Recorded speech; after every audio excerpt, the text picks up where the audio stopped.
शिवणी छपारा हा बैल आमचे खरोखर या बैलामुळं आज माझा या रायगड ठाण्यामध्ये मुंबईमध्ये नाव होते. अतिशय मला चांगलं वाटतं, कारण का आज बघतील तुम्ही, आज मी 10 दिवस त्यांच्याकडे होतो. एक त्यांनी दोस्ती खातीर हा बैल मला दिलेला आहे आणि खरोखर आज या बैलाने आमच्या राऊत कुटुंबाची इज्जत ठेवलेली. आणि दादा नक्कीच आज एक चांगला पायरा महान भारत केसरी हारण्या कुठेतरी मुंबईला आपण कमी बघत होतो आणि एक चांगला गुलाल डोंगरियामध्ये एक फेरा पडला सकाळी, जो स्पीड लागला ना तो आपल्याला पुन्हा एकदा बघायला भेटला. खरोखर डोंगऱ्याला पायरा होता आमचा चिमटा बैल होता, पण तो अचानक आजारी पडल्यामुळे आम्ही चिमटा बैल कॅन्सल केला. माझे मित्र शिरीशेठ पाटील आणि मिलिंद शेठ पाटील हे रात्री दोघं आल्यानंतर आम्ही विचार केला की आपण बबलू शेठच्या घरी जाऊ. बबलू शेठच्या घरी गेल्यानंतर बबलू शेठनी एका शब्दावर डोंगऱ्याला बैल दिला. खरोखर त्यांचे धन्यवाद व्यक्त करतो, कारण का आज एवढ्या लांबून बैल आल्यानंतर कोण कोणाला बैल देत नाही. आज बबलू शेठचा 1 नंबरातला बैल आहे, पण त्यांनी एक दोस्ती करीत आणि माझ्या वडिलांची एक मित्रता ठेवून त्यांनी मला तो बैल दिलेला आणि खरोखर त्यांचे जेवढे बोलावे तेवढे धन्यवाद व्यक्त करायला पाहिजे. नक्कीच दादा आज या बैलगाडा क्षेत्रामध्ये ना कुठेतरी शब्दाला किंमत आहे. आज आपण बघतोय तुमच्या वडिलांचं नाव अजरामर आहे, म्हणजे ज्यांना कोणाला माहित असेल नाही प्रत्येक जण तुमच्या वडिलांचं नाव, अजून दादांचं नाव देखील खूप या बैलगाडा क्षेत्रामध्ये. तेच कुठेतरी टिकवायचं तुम्ही यंग असून टिकवण्याचा प्रयत्न करताय. आज तुमच्या नियोजनामध्ये एवढा मोठा नंदी उतरवला, खरोखर एक तुमचं चांगलं नियोजन म्हणावं लागेल किंवा तुमचं एक चांगलं नशीब बोलता येईल. आज महाराष्ट्रातले नामांकित असे नंदी मागच्या वेळेस पण आपण बघितलं, याच मैदानामध्ये पण आपण उतरवलेला घाटावरचा लखन उतरवलेला, त्याच्यानंतर आज डोंगरिया देखील उतरवलाय. काय सांगाल, म्हणजे कसं काय नियोजन करता आणि कोण तुम्हाला खास करून हेल्प करतं की या मुंबईमध्ये एवढे चांगले चांगले नंदी उतरवायला? सर्वप्रथम माझे वडील कैलास जोशी मोहनशेठ राऊत या ठाणा रायगडमध्ये नसून त्यांचं संपूर्ण महाराष्ट्रामध्ये नाव आहे की एक संयमी गाडा मालक आणि एक लोकांना प्रेक्षकांची मनं कशी जिंकतील असे माझे वडील नेहमी या बैलगाडी शर्यती करत असत. कारण का आज ठाणा रायगडमध्ये आम्हाला जो मान सन्मान मिळतोय, आमचे वडील असतील कैलास जोशी मोहनशेठ राऊत, माझे काका असतील प्रवीण भाऊ राऊत, खरोखर आज आम्हाला या बैलगाडी शर्यती क्षेत्रात खूप असा मान मिळतोय. आणि या बैलाचं जर बोलायचं झालं, आमचा सुंदर बैल हा 2-3 शर्यती हारल्यानंतर आम्ही एक निश्चय केला की आपल्याला डोंगरिया बैल उतरायचा आहे. मी प्रवीण काकांना सांगितलं, भाऊ असा बैल पळतोय डोंगरिया आणि आपण तो उतरूया. भाऊ बोलला लगेच तू जा, आपण तो बैल फिक्स करू. बघा, फिक्स करणं हा मोठी गोष्ट नाही, हा बैल कोणाकडे झाला नसता, हे मोठपणा नाही त्यांचा, पण त्यांच्याकडे पण त्यांची एक इज्जतीप्रमाणे मोठमोठे मैदान असतात. कारण त्यांच्या दावणीला 15 नंदी आहेत, ते प्रत्येक मैदानात 1 ते 5 नंबर त्यांचेच असतात. आणि खरोखर सांगतो, त्यांनी एक दोस्ती करिता आज आम्हाला बैल दिलाय. खरोखर त्यांचे बोलावे तेवढे धन्यवाद व्यक्त करतो मी. दादा नक्कीच आज मैदानामध्ये बघायला भेटला, शेरा देखील उतरला होता, म्हणजे प्रेक्षकांना वाटत होतं कुठं ना कुठं तरी विरोधात नाही पळावं, कारण का दोन्ही MP वरनं आलेले. पहिल्यात आपण मुंबईमध्ये बोलू शकत नाही कारण का नियमात बसत नाही. 100% सोमनाथ शेठ पवार असतील हे माझे चांगले मित्र आहेत, पदम शेठ असतील हे माझे चांगले मित्र आहेत. आम्ही एकमेकाच्या दुसऱ्यात पळवायचं म्हणजे आज विचारता नव्हता, पण बघा बैलगाडी शर्यती क्षेत्र आहे, एकत्र पळायला तरी चालतं, एकत्र खेळलं तरी चालतं, काही नाही. बैलगाडी क्षेत्र आहे, एन्जॉयमेंट आहे आणि सर्व जणांची आपल्या रायगड ठाण्यामधल्या सर्व आमच्या बैलगाडी प्रेमिकांचे मनं कशी जिंकतील याच्यासाठी या शर्यती सर्व आम्ही करतो. दादा आज तुम्ही बघायला गेलं तर बैलगाडा संघटनेमध्ये कार्यरत आहात, तुमच्याकडे बघून इतर गाडा मालक बोला किंवा यंग पिढी तुम्हाला कुठेतरी फॉलो करते, अशामध्ये तुमच्यासारखं शांत आणि संयमी व्यक्तिमत्व असणं खूप गरजेचं आहे. काय बोलता, या बैलगाडा क्षेत्रामध्ये तुम्हाला कमी वयामध्ये खूप जास्त अनुभव आलेला आहे? बघा, माझ्या वडिलांच्या या ह्याच्यावरून एक त्यांची एक छाप होती या रायगड ठाण्यामध्ये की एक संयमी गाडा मालक आहे. मगाशी तुम्हाला सांगितलं, त्यांच्या पावलावर पाऊल ठेवून मी या बैलगाडी शर्यती क्षेत्रात कधी कुठे डाग लागणार नाही असं मी नेहमी या बैलगाडी क्षेत्रात जर विजय झाला तर कुठल्या कुठे जल्लोष केला पाहिजे, लोक एखाद्याचं मन दुखलं नाही पाहिजे, या सर्व गोष्टी सांभाळून मी हा जल्लोष करत असतो. कारण का माझ्यावर एक रायगड ठाणा उपाध्यक्ष आहे मी. कारण का बघा, आज या कमी वेळात ही संधी मला मिळेल, खरोखर हे माझं खूप मोठं भाग्य. आज 2 जिल्ह्यांचं नेतृत्व करणं खूप मोठी गोष्ट आहे. असे आमचे अध्यक्ष संदीपभाई माळी, आणि ज्या टायमाला प्रवीण काकांनी फोन केला संदीपभाई माळीनं की आकाशला उपाध्यक्षपद द्या, भाईंच्या पहिल्याच डोक्यात होतं की आकाशला आपण उपाध्यक्षपद देऊ. प्रवीण काकांनी सांगितल्यावर पण अजून हे झालं.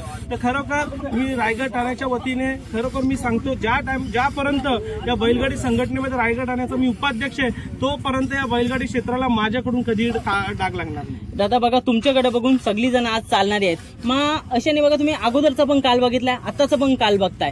अगोदर म्हणजे बऱ्याचशा गोष्टी अशा होत्या की आपण करू शकत नव्हत्या, पण नक्कीच आपल्या संघटनेने बऱ्याचशा अशा अटी नियम घालून आज नंदींना कोणत्याही प्रकारचा त्रास होणार नाही याचा कुठेतरी विचार केलाय. तसेच गाडा मालकांनी देखील कशा प्रकारे चांगल्या आपल्या शर्यती केल्या पाहिजेत ना, कुठेतरी त्याच्याकडे पण लक्ष केलंय. संघटनेबद्दल काय सांगताय, किंवा आपल्याला पोलिसांचा देखील खूप सपोर्ट आहे. आता मागे पण आपण बघितलं की खरोखर जे आपले गोरक्षकांनी नंदी पकडलेले तिथे पण कुठे ना कुठेतरी आपले प्रॉब्लेम्स येतात.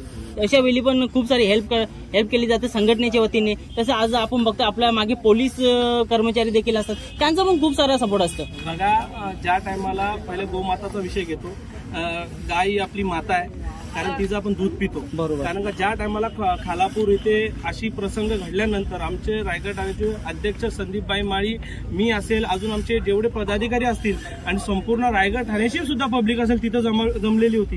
कारण का बघा, त्यांच्या बजरंग दल असतील, त्यांच्या खांद्याला खांदा लावून आपण काम केलं पाहिजे. कारण का आपली गाय वाचली तर आपला बैल वाचेल, 100%. हे लक्षात घ्या. आणि त्याच्यामुळे आम्ही सर्वजण तिथे गेलो होतो. दादा, आज बघतोय तुम्हाला खरोखर म्हणजे जर पोलीस कर्मचारी झाले तर या म्हणजे आमचं एवढ्या वर्षापासून जे हे की बदलावर पोलीस स्टेशन असेल, आम्हाला नेहमी कुठल्याही गोष्टी सपोर्ट करत असतो, आम्ही पण त्यांना सपोर्ट करतो. ते पोलीस बॉडीगार्ड माझे काका प्रवीण भाऊ राऊत यांचे बॉडीगार्ड आहेत. नक्कीच दादा, आज बघायला भेटतं MP वरनं एवढा नंदी उतरवला आणि चांगला गुलाल झाला 9 वर्षाच्या चांगल्या दिवशी. कशा प्रकारे त्यांना धन्यवाद देताय तुम्ही आज? त्यांचे धन्यवाद बोलू तेवढे कमी आहे. कारण का आज मी खरोखर तुमच्या युट्यूबच्या माध्यमातून म्हणतो, आज म्हणजे ह्या घटकाला माझा बैलगाडी शर्यती क्षेत्रात 0 नाव होतं, पण आज माझ्या डोंगऱ्यांनी या बैलांनी माझं नाव परत 1 नंबरात आणले. या नंदीच आपला विजय करू शकतो. आपलं तोंड बोलून कामाचं नाही, नंदीच आपला विजय करू शकतो. कारण का आज डोंगऱ्याचा फेरा काढल्यानंतर बऱ्याच जणांनी नाव सुद्धा नव्हतं दिलं, पण काय इंटरनल त्यांचे प्रॉब्लेम असतील. कारण मला शर्यती तर 2 तरी करायच्या होत्या, पण ठीक आहे, याच्या पुढच्या मैदानात अजून प्रेक्षकांची मनं कशी जिंकतील याच्यासाठी अजून चांगल्या मी शर्यती केली. दादा, येणाऱ्या कालामध्ये डोंगरिया म्हणजे कसं काय नियोजन असेल तुमच्या नियोजनाखाली? डोंगऱ्या बैल आदिम शेठनी स्वतः सांगितलंय, शेठ जोपर्यंत तुमची हौस होत नाही तोपर्यंत बैल काही नका पाठवू. पण तुम्हाला खरोखर सांगतो, त्यांच्याकडे चिमटा आणि डोंगऱ्या हा सर्वात 1 नंबर जोडा आहे. तो बैल दोन्ही इकडे आणल्यापासून त्यांचा खेळ पूर्ण बिघडलेला आहे. कारण का ही बैलच ही 1 नंबर करणारी आहेत, पण त्यांनी एक मैत्री खातीर त्यांनी इकडे हा बैल पाठवला. खरोखर त्यांचे धन्यवाद व्यक्त करतो. कारण का त्यांनी काय विचार केला, एवढा लांबून जर 1200 किलोमीटरचे ही लोक आलेत तर यांना मी कुठल्याही प्रकारचं नाही बोलू शकत नाही. मी 4 दिवस त्यांच्या सोबत होतो रावटीवर आणि 6 दिवस त्यांच्या घरी होतो. 10 दिवस टोटल माझा असा प्रवास झाला, आणि प्रवास झाला तसा आज मला फळ मिळालं. दादा, आज बघतोय आपले प्रवीण दादा झाले, खूप मोठं नाव या म्हणजे हे बैलगाडा क्षेत्र असू द्या बोला किंवा राजकारण असू द्या, दादांचा खूप मोठा हातभार असतो. आणि त्याच्या व्यतिरिक्त देखील ते आज मैदानामध्ये पण येतात आणि कुठेतरी आपला हा नाद टिकवतात.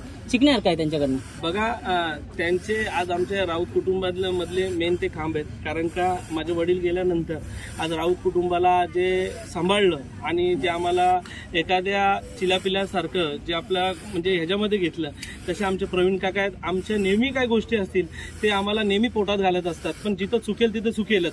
कारण काय बैलगाडी क्षेत्रामध्ये त्यांचा एकच विषय की माझ्या दादाचा म्हणजे माझ्या पप्पांचा की नाव कधी आकाश घालू नको. जेव्हापर्यंत मी आहे, तू आहे, आपल्या दादाचा शोक हा झाला पाहिजे. आणि या वडिलांच्या शोकसाठीच आम्ही इथे आहेत. आज राजकारण वारसामध्ये आमच्या घरामध्ये 3 नगरसेवक, माझी आई नगराध्यक्ष आहे. ते सर्व कुटुंबाची जबाबदारी प्रवीण काकांवर. राजकारण असेल, बिझनेस असेल, पण एक रक्तामध्ये नाद विणलेला आहे बैलगाड्या शर्यत म्हणून. प्रवीण काका प्रत्येक अड्ड्यात म्हणजे अड्ड्यात ते यायला जमत नाही, पण फॉलोअप आहे प्रत्येक ह्याच्यात घेत असतात.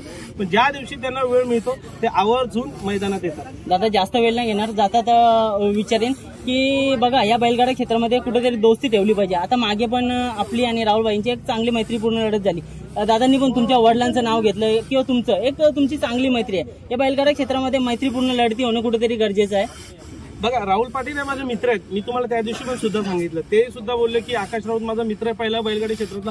खरोखर आमची चांगली दोस्ती आहे. आज बघतील त्या टायमाला राहुल पाटील हे मोठी अशी लॉरी होती, त्याच्यामध्ये ते गावठी वगैरे अशी बैल आणायची, पण आज त्यांच्याकडे पण चांगला नंदी पडतोय मथुर.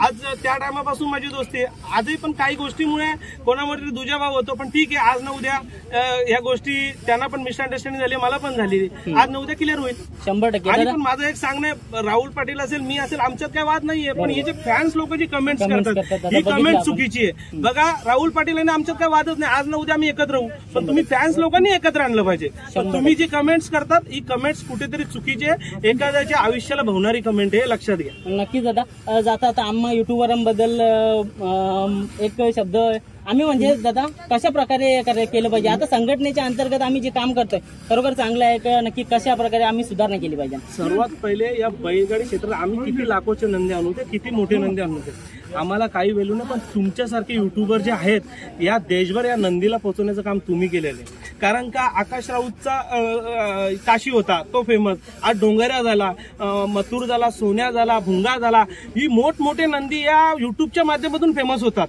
हे लक्षात घ्या.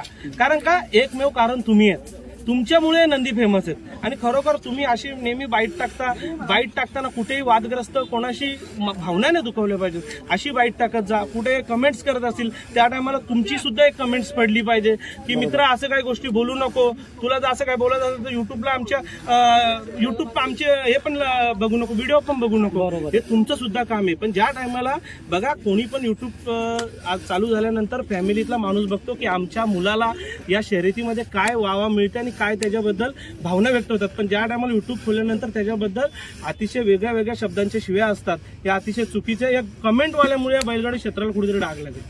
नक्कीच दादा खूप सारे शुभेच्छा देईन. आज एक चांगल्या दिवशी म्हणजे गुढीपाडव्याच्या 9 वर्षाच्या दिवशी एक चांगला गुलाल झाला. येणारा वर्ष हा आनंदाचा, भरभराटीचा आणि सुखाचा, समृद्धीचा जावो हीच ईश्वर चरणी प्रार्थना असेल. बोला गणपती बाप्पा.